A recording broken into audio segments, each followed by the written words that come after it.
కొన్నిసార్లు మన లైఫ్లో ఒక పర్సన్ ఉంటాడు. వాళ్ళని మర్చిపోవాలి అని మనం చాలా ట్రై చేస్తాం. కానీ స్ట్రేంజ్ ఏంటంటే, మనం మర్చిపోవాలి అని ట్రై చేసిన ప్రతిసారి వాళ్ళనే ఇంకా ఎక్కువ గుర్తొస్తారు. ఎందుకు ఇలా జరుగుతుంది?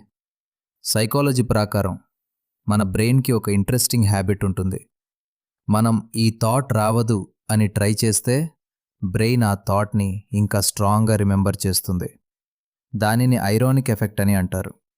ఎగ్జాంపుల్కి నేనిప్పుడు చెప్తే వైట్ ఎలిఫెంట్ గురించి ఆలోచించకండి అని మీ మైండ్లో ఫస్ట్ వచ్చిన ఇమేజ్ అదే ఉంటుంది. అదే ప్రిన్సిపల్ రిలేషన్షిప్స్లో కూడా వర్క్ చేస్తుంది.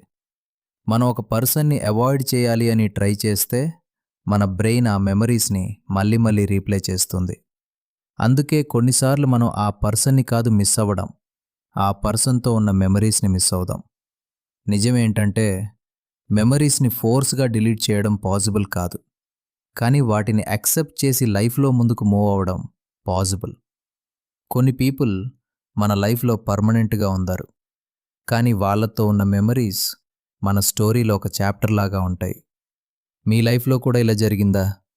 కమెంట్స్లో చెప్పండి.